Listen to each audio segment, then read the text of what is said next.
ایک حدیث بخاری میں بڑی مزیدار ہے، بخاری میں، سبحان اللہ۔ اور بخاری شریف قرآن مجید کے بعد امت مسلمہ کے پاس سب سے معتبر کتاب کا نام بخاری شریف ہے۔ نبی پاک صلی اللہ علیہ وسلم نے فرمایا ایک بھائی اپنے بھائی سے قرضہ لینے لگا، ایک دوست اپنے دوست سے پیسے لینے لگا۔ اس نے کہا یار پیسے تو میں دے دیتا ہوں پر کوئی گواہ۔ اس نے کہا غریبوں کے گواہ نہیں ہوتے، میرا گواہ اللہ ہے۔ اس نے کہا کسی کی ضمانت دے دو۔ اس نے کہا میری کون ضمانت دے گا، میری ضمانت میرا اللہ ہی دے گا۔ وہ بات ہو گئی 1000 دینار۔ اس کو بات بڑی پسند آئی، کہا اللہ کے نام پر تو کہتا ہے، اللہ بھی گواہ ہے ہمارے درمیان اور اللہ ہی ضمانتی ہے، تو لے لے پیسے۔ 1000 دینار دے دیے۔ اب وہ بندہ دریا کے پار چلا گیا۔ محنت، یہ دیکھیں اب اس حدیث سے آپ درس دیکھیں، یہ حکایت نہیں، یہ میرے رسول پاک کا بیان کیا ہوا فرمان ہے۔ اس کی صداقتوں پہ دیکھیں، اور بخاری کی حدیث کے جملے کتنے حسین ہیں۔ نبی پاک صلی اللہ علیہ وسلم نے فرمایا وہ جس نے پیسے لیے بطور قرضہ وہ دریا کے پار چلا گیا، محنت مزدوری کرتا رہا۔ جب مقررہ وقت آیا تو اس نے 1000 دینار جو وعدہ کیا تھا کہ فلاں تاریخ کو دے دوں گا، اس تاریخ کو اس نے 1000 دینار لیے اور دریا کے کنارے پہنچ گیا کہ مجھے کشتی ملے تو میں اس تک پہنچاؤں۔ لیکن اس نے اتفاق کہ اس دن کشتی کوئی نہ ملی، بڑا انتظار کیا، کشتی کوئی نہ ملی۔ اس نے ایک لکڑی لی، لکڑی کو اندر سے پھاڑا، موٹی لکڑی ہوتی ہے نا بانس کی طرح، اس کے اندر سوراخ بن جاتا ہے، جگہ بن جاتی ہے۔ اس نے اندر سے اس کی کھدائی کی، اس کے اندر اس نے 1000 دینار رکھا اور ایک رکا رکھا کہ بھائی میں پہنچنا چاہتا تھا لیکن مجھے کشتی نہیں ملی تو میں 1000 دینار رکھ رہا ہوں، جس رب کی ضمانت پر میں نے لیے تھے مجھے امید ہے رب تجھ تک پہنچا دے گا، مجھے امید ہے اللہ پہنچا دے گا تیرے تک، مجھے امید ہے رب پہنچائے گا۔ یہ کہہ کہ اس نے اس کو بند کیا کسی کپڑے کے ساتھ اور بند کر کے دریا میں ڈال دیا۔ اب وہ انتظار کرنے لگا، وہ جو شخص تھا وہ بھی کنارے آیا کہ آج اس کا وعدہ ہے، اس نے آنا ہے۔ دینے والے کو ٹینشن ہوتی ہے تو میرے خیال ہے لینے والے کو بھی بہت زیادہ ہی ہوتی ہے کہ آج لینے۔ وہ آ گیا کنارے پہ کہ آج پیسے آنے، لیکن کوئی شے نہ آئی۔ ایک لکڑی بہتی ہوئی آئی تو اس نے اٹھائی لکڑی کا، چلو پیسے نہیں ملے تو ایندھن تو ملا ہے نا، گھر جا کے لکڑی جلا کے روٹی تو پکائیں گے نا۔ وہ لکڑی اٹھا کے گھر لایا، گھر لا کے جب اس کو چھیلا، توڑنے لگا کہ ٹکڑے کر کے اس سے آگ جلاتا ہوں، اس نے کھولی تو اندر سے رکا بھی نکل آیا اور 1000 دینار بھی نکل آیا۔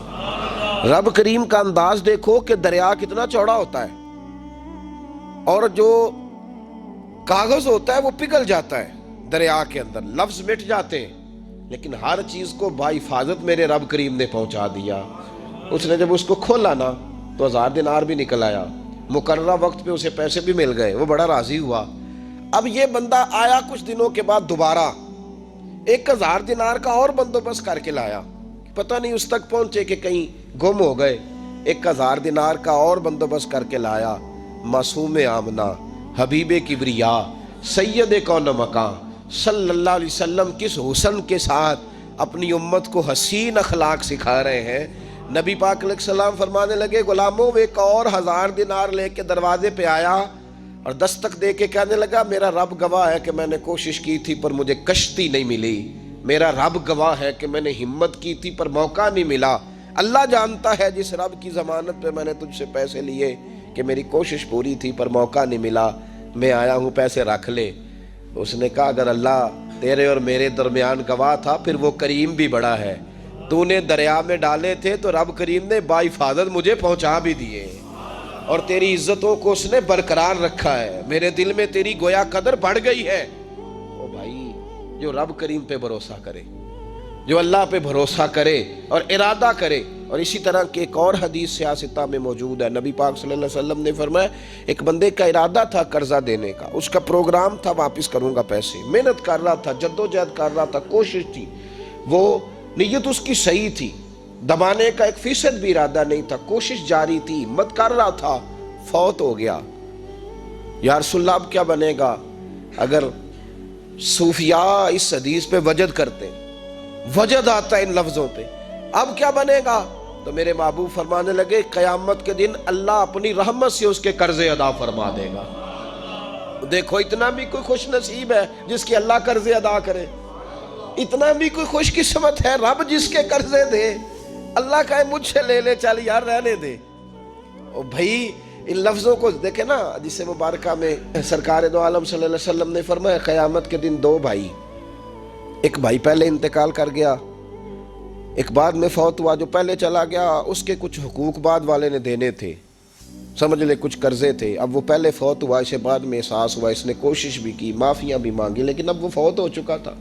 تو نبی پاک صلی اللہ علیہ وسلم فرماتے ہیں قیامت کے دن چونکہ یہ معافیاں بھی مانگتا رہا، توبہ بھی کرتا رہا، بڑی اس کو صحیح احساس ہو گیا، ندامت والی توبہ کی، لیکن اب جس کا حق تھا وہ تو فوت ہو گیا، اب کیا کرے؟ تو محبوب فرمانے لگے فوت ہوگا نا، جس نے دینے تھے پیسے، جس کے ذمے حقوق تھے، لیکن وہ جس کے دینے تھے وہ تو چلا گیا، سمجھ لیں کوئی وارث بھی نہیں۔ تو فرمایا جب یہ فوت ہوگا تو قیامت کے دن جو پہلے فوت ہوا تھا وہ مقدمہ کرے گا کہ یا اللہ اس نے میرا مال دبایا، میرے پیسے لے کے دے۔ تو رب کریم فرمائے گا چل یہ بڑیاں معافیاں مانگتا رہا، اسے معاف کر دے۔ اللہ فرمائے گا، وہ کہے گا نہیں یا اللہ مجھے بڑا ستایا، مجھے بڑی تکلیف دی، میرے حقوق ضائع کیے، میں نہیں معاف کرتا۔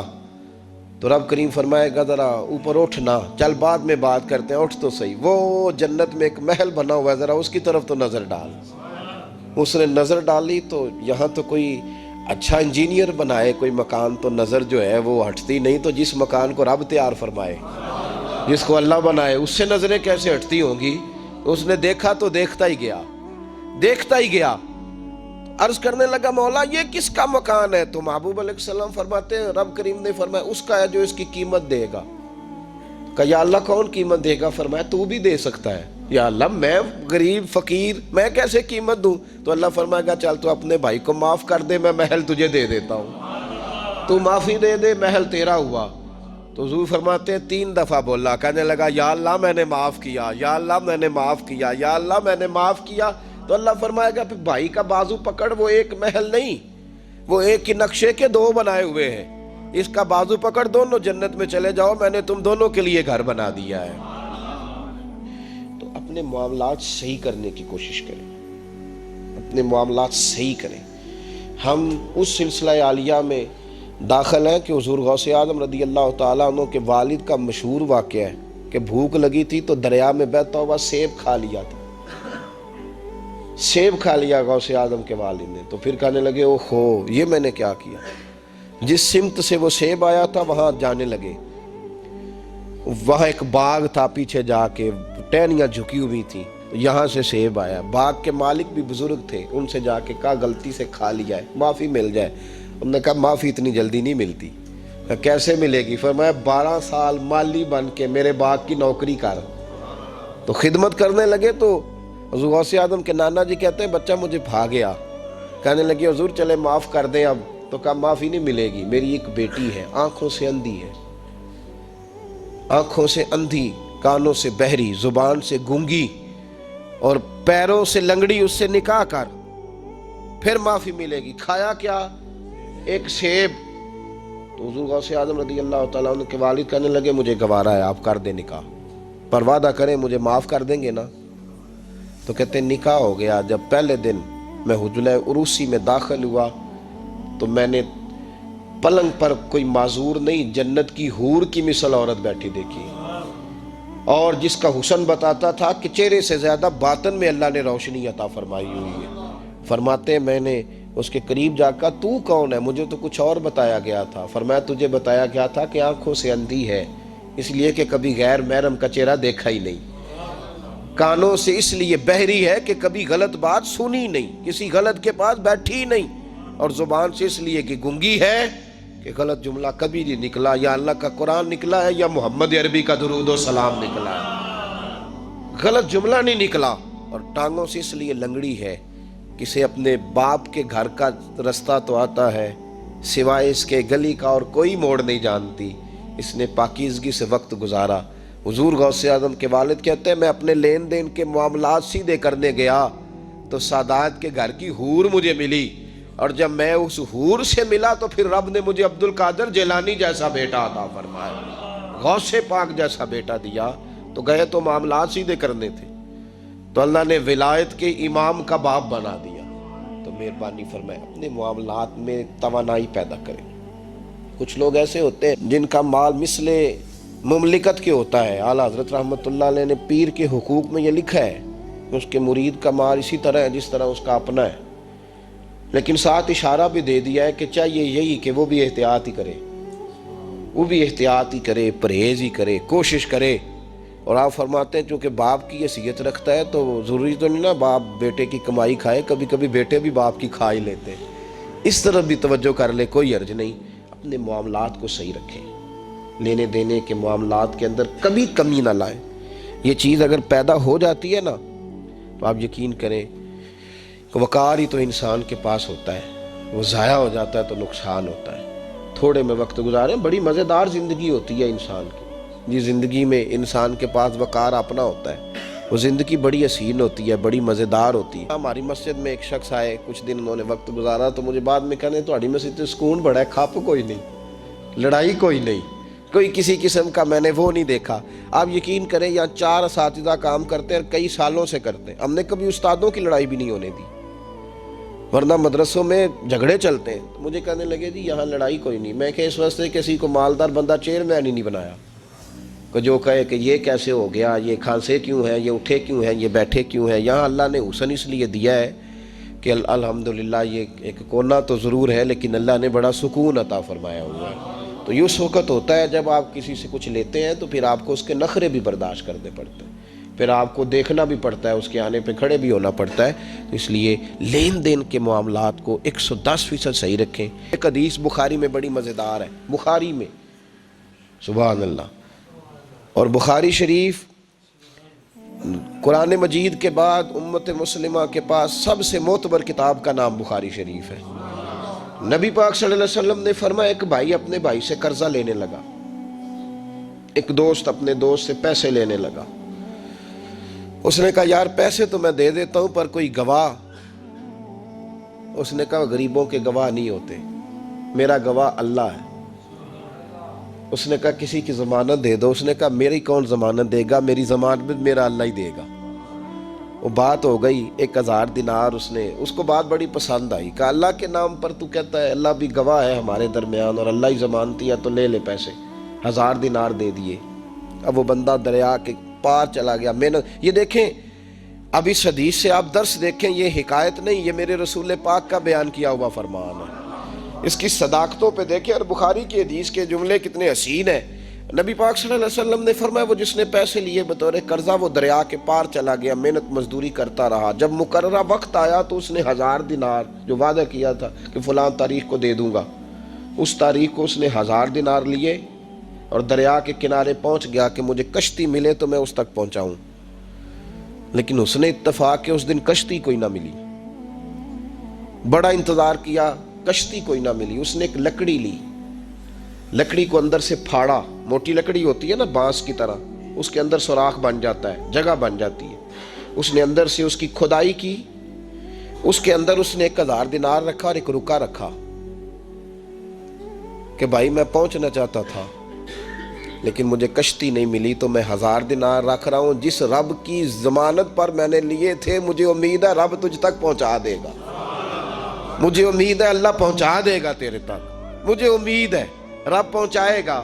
یہ کہہ کہ اس نے اس کو بند کیا کسی کپڑے کے ساتھ اور بند کر کے دریا میں ڈال دیا.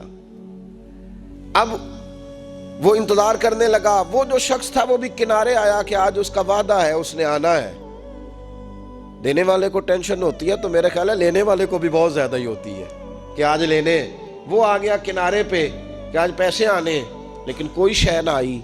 ایک لکڑی بہتی ہوئی آئی تو اس نے اٹھائی لکڑی کا، چلو پیسے نہیں ملے تو ایندھن تو ملا ہے نا، گھر جا کے لکڑی جلا کے روٹی تو پکائیں گے نا. اور لکڑی اٹھا کے گھر لایا. گھر لا کے جب اس کو چھیلا، توڑنے لگا کہ ٹکڑے کر کے اس سے آگ جلاتا ہوں. اس نے کھولی تو اندر سے رکا بھی نکل آیا اور 1000 دینار بھی نکل آیا. رب کریم کا انداز دیکھو کہ دریا کتنا چوڑا ہوتا ہے اور جو کاغذ ہوتا ہے وہ پگھل جاتا ہے دریا کے اندر، لفظ مٹ جاتے ہیں، لیکن ہر چیز کو بحفاظت میرے رب کریم نے پہنچا دیا. اس نے جب اس کو کھولا نا تو 1000 دینار بھی نکل آیا. مقررہ وقت پہ اسے پیسے بھی مل گئے. وہ بڑا راضی ہوا. اب یہ بندہ آیا کچھ دنوں کے بعد دوبارہ 1000 دینار کا اور بندوبست کر کے لایا پتہ نہیں اس تک پہنچے کہ کہیں گم ہو گئے۔ 1000 دینار کا اور بندوبست کر کے لایا۔ معصوم آمنہ، حبیب کبریا، سید کون مکان صلی اللہ علیہ وسلم کس حسن کے ساتھ اپنی امت کو حسین اخلاق سکھا رہے ہیں۔ نبی پاک علیہ السلام فرمانے لگے غلاموں، ایک اور 1000 دینار لے کے دروازے پہ آیا اور دستک دے کے کہنے لگا میرا رب گواہ ہے کہ میں نے کوشش کی تھی پر مجھے کشتی نہیں ملی، میرا رب گواہ ہے کہ میں نے ہمت کی تھی پر موقع نہیں ملا، اللہ جانتا ہے جس رب کی ضمانت پہ میں نے تجھ سے پیسے لیے کہ میری کوشش پوری تھی پر موقع نہیں ملا، میں آیا ہوں پیسے رکھ لے۔ اس نے کہا اگر اللہ تیرے اور میرے درمیان گواہ تھا پھر وہ کریم بھی بڑا ہے، تو نے دریا میں ڈالے تھے تو رب کریم نے باحفاظت مجھے پہنچا بھی دیے، اور تیری عزتوں کو اس نے برقرار رکھا ہے، میرے دل میں تیری گویا قدر بڑھ گئی ہے۔ او بھائی، جو رب کریم پہ بھروسہ کرے، جو اللہ پہ بھروسہ کرے اور ارادہ کرے، اور اسی طرح کی ایک اور حدیث سیاستہ میں موجود ہے، نبی پاک صلی اللہ علیہ وسلم نے فرمایا ایک بندے کا ارادہ تھا قرضہ دینے کا، اس کا پروگرام تھا واپس کروں گا پیسے، محنت کر رہا تھا، جدوجہد کر رہا تھا، کوشش تھی، وہ نیت اس کی صحیح تھی، دبانے کا 1% بھی ارادہ نہیں تھا، کوشش جاری تھی، ہمت کر رہا تھا، فوت ہو گیا۔ یا رسول اللہ اب کیا بنے گا؟ اگر صوفیاء اس حدیث پہ وجد کرتے، وجد آتا ہے ان لفظوں پہ، اب کیا بنے گا؟ تو میرے محبوب فرمانے لگے قیامت کے دن اللہ اپنی رحمت سے اس کے قرضے ادا فرما دے گا۔ دیکھو اتنا بھی کوئی خوش نصیب ہے جس کی اللہ قرضے ادا کرے، اتنا بھی کوئی خوش قسمت ہے رب جس کے قرضے دے، اللہ کہے مجھ سے لے لے چل یار رہنے دے۔ اور بھائی ان لفظوں کو دیکھیں نا، جس مبارکہ میں سرکار دو عالم صلی اللہ علیہ وسلم نے فرمایا قیامت کے دن 2 بھائی، ایک بھائی پہلے انتقال کر گیا، ایک بعد میں فوت ہوا، جو پہلے چلا گیا اس کے کچھ حقوق بعد والے نے دینے تھے، سمجھ لے کچھ قرضے تھے، اب وہ پہلے فوت ہوا، اسے بعد میں احساس ہوا، اس نے کوشش بھی کی، معافیاں بھی مانگی، لیکن اب وہ فوت ہو چکا تھا۔ تو نبی پاک صلی اللہ علیہ وسلم فرماتے ہیں قیامت کے دن چونکہ یہ معافیاں بھی مانگتا رہا، توبہ بھی کرتا رہا، بڑی اس کو صحیح احساس ہو گیا، ندامت والی توبہ کی، لیکن اب جس کا حق تھا وہ تو فوت ہو گیا، اب کیا کرے؟ تو محبوب فرمانے لگے فوت ہوگا نا، جس نے دینے تھے پیسے، جس کے ذمے حقوق تھے، لیکن وہ جس کے دینے تھے وہ تو چلا گیا، سمجھ لے کوئی وارث بھی نہیں۔ تو فرمایا جب یہ فوت ہوگا تو قیامت کے دن جو پہلے فوت ہوا تھا وہ مقدمہ کرے گا کہ یا اللہ اس نے میرا مال دبایا، میرے پیسے لے کے دے، تو رب کریم فرمائے گا چل یہ بڑیاں معافیاں مانگتا رہا، اسے معاف کر دے۔ اللہ فرمائے گا، وہ کہے گا نہیں یا اللہ مجھے بڑا ستایا، مجھے بڑی تکلیف دی، میرے حقوق ضائع کیے، میں نہیں معاف کرتا۔ تو رب کریم فرمائے گا ذرا اوپر اٹھنا، چل بعد میں بات کرتے ہیں، اٹھ تو صحیح، وہ جنت میں ایک محل بنا ہوا ہے، ذرا اس کی طرف تو نظر ڈال۔ اس نے نظر ڈالی تو یہاں تو کوئی اچھا انجینئر بنائے کوئی مکان تو نظر جو ہے وہ ہٹتی نہیں، تو جس مکان کو رب تیار فرمائے، جس کو اللہ بنائے، اس سے نظریں کیسے ہٹتی ہوں گی؟ اس نے دیکھا تو دیکھتا ہی گیا، دیکھتا ہی گیا۔ عرض کرنے لگا مولا یہ کس کا مکان ہے؟ تو محبوب علیہ السلام فرماتے ہیں رب کریم نے فرمایا اس کا ہے جو اس کی قیمت دے گا۔ کہا یا اللہ کون قیمت دے گا؟ فرمایا تو بھی دے سکتا ہے۔ یا اللہ میں غریب فقیر میں کیسے قیمت دوں؟ تو اللہ فرمائے گا چل تو اپنے بھائی کو معاف کر دے، میں محل تجھے دے دیتا ہوں، تو معافی دے دے، محل تیرا ہوا۔ تو حضور فرماتے ہیں 3 دفعہ بولا، کہنے لگا یا اللہ میں نے معاف کیا، یا اللہ میں نے معاف کیا، یا اللہ میں نے معاف کیا۔ تو اللہ فرمائے گا پھر بھائی کا بازو پکڑ، وہ ایک محل نہیں، وہ ایک ہی نقشے کے 2 بنائے ہوئے ہیں، اس کا بازو پکڑ، دونوں جنت میں چلے جاؤ، میں نے تم دونوں کے لیے گھر بنا دیا ہے۔ تو اپنے معاملات صحیح کرنے کی کوشش کریں، اپنے معاملات صحیح کریں۔ ہم اس سلسلہ عالیہ میں داخل ہیں کہ حضور غوث اعظم رضی اللہ تعالیٰ عنہ کے والد کا مشہور واقعہ ہے کہ بھوک لگی تھی تو دریا میں بہتا ہوا سیب کھا لیا تھا، سیب کھا لیا غوث اعظم کے والد نے۔ تو پھر کہنے لگے اوہو یہ میں نے کیا کیا؟ جس سمت سے وہ سیب آیا تھا وہاں جانے لگے، وہاں ایک باغ تھا، پیچھے جا کے ٹہنیاں جھکی ہوئی تھیں، تو یہاں سے سیب آیا۔ باغ کے مالک بھی بزرگ تھے، ان سے جا کے کہا غلطی سے کھا لیا ہے، معافی مل جائے۔ انہوں نے کہا معافی اتنی جلدی نہیں ملتی۔ کیسے ملے گی؟ فرمایا 12 سال مالی بن کے میرے باغ کی نوکری کر۔ تو خدمت کرنے لگے تو حضور غوث اعظم کے نانا جی کہتے ہیں بچہ مجھے بھا گیا، کہنے لگے حضور چلے معاف کر دیں اب۔ تو کہا معافی نہیں ملے گی، میری ایک بیٹی ہے آنکھوں سے اندھی ہے، آنکھوں سے اندھی، کانوں سے بہری، زبان سے گونگی اور پیروں سے لنگڑی، اس سے نکاح کر، پھر معافی ملے گی۔ کھایا کیا؟ ایک سیب۔ تو حضور غوث اعظم رضی اللہ تعالیٰ عنہ کے والد کہنے لگے مجھے گوارا ہے، آپ کر دیں نکاح، پر وعدہ کریں مجھے معاف کر دیں گے نا؟